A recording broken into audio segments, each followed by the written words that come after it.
Aurélie Ruby, ces femmes, ces enfants, ces hommes, on les appelle donc, je le disais, communément réfugiés, migrants, demandeurs d'asile, apatrides aussi. Vous êtes justement parti de ce constat, précisément pour créer votre projet. Tous ces mots, dites-vous, sont vides de sens si on ne met pas d'histoire derrière eux. Et vous avez donc décidé de créer un espace de rencontre pour ces réfugiés syriens, très jeunes pour la plupart. Oui, là, les jeunes avec qui je travaille, ils ont entre 20 et 25 ans, ouais. Ou un peu plus.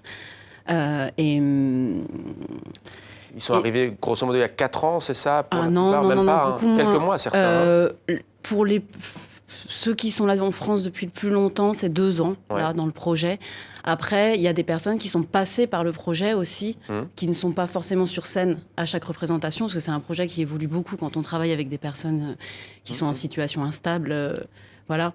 Mais des fois, on a déjà accueilli des gens dans le projet qui étaient en France depuis 1 mois ou 2. C'est un des objectifs, Aurélie Ruby, d'ailleurs, que en fait, ces jeunes se libèrent aussi du poids de ce qu'ils ont vécu, le fracas des bombes pour certains d'entre eux. Alors, à la base, on est parti d'un atelier d'apprentissage de la langue française par le théâtre, pour aider, en fait, à l'apprentissage de la langue. Et c'est pour ça aussi que tout le spectacle, finalement, un des buts du spectacle, c'était de jouer en français. Donc, de travailler la langue, d'écrire en français son histoire, etc. Et aussi, évidemment, en travaillant sur des improvisations, j'ai pu constater par le théâtre qu'il y avait une nécessité d'expression. Enfin, qu'ils avaient beaucoup de choses à exprimer déjà. Mais c'est pas ça le plus fort pour moi. Le plus fort, c'était mon point de vue, c'est-à-dire tout ce qu'ils ont à m'apporter.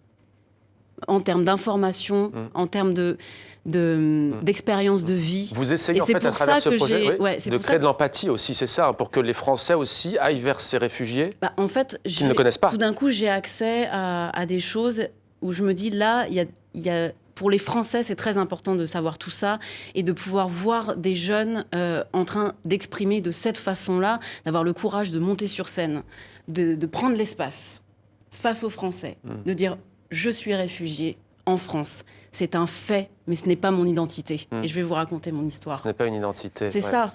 Et c'est ça le plus important. Et c'est ça que depuis le début de ce projet, on ressent du point de vue des spectateurs. Les spectateurs syriens qui ressentent une jouissance à voir les jeunes en train de parler de c'est quoi l'intégration, c'est quoi la préfecture en France, c'est quoi, d'où on vient, qu'est-ce qui nous est arrivé avant.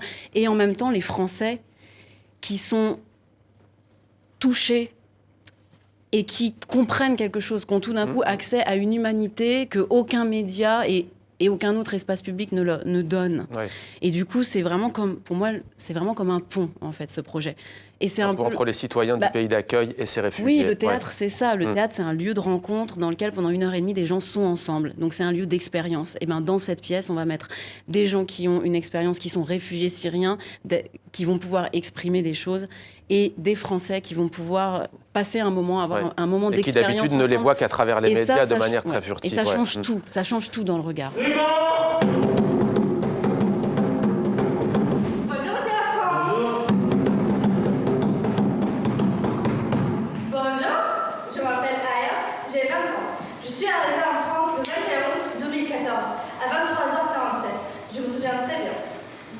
Et moi, je viens d'une petite ville au nord de la Syrie qui s'appelle Marat al-Nawal. Et maintenant, je suis une étudiante en mathématiques et informatique à Paris-Descartes. Et l'exil, pour moi, c'est la prononciation des voyelles en français. A, E, I, O, U, A, O, ouais, O. Et aussi la prononciation de la lettre P. Car simplement, en arabe, on n'a pas la lettre P, on a juste B. Pour cette raison, les Arabes, au lieu de dire Paris, ils disent Baris. Mais nous, les Arabes, on vous a préparé des lettres pas mal à prononcer pour les Français.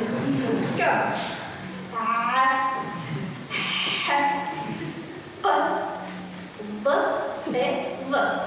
Et en arabe, il y a un prénom qui s'appelle Hamar. Et j'aimerais bien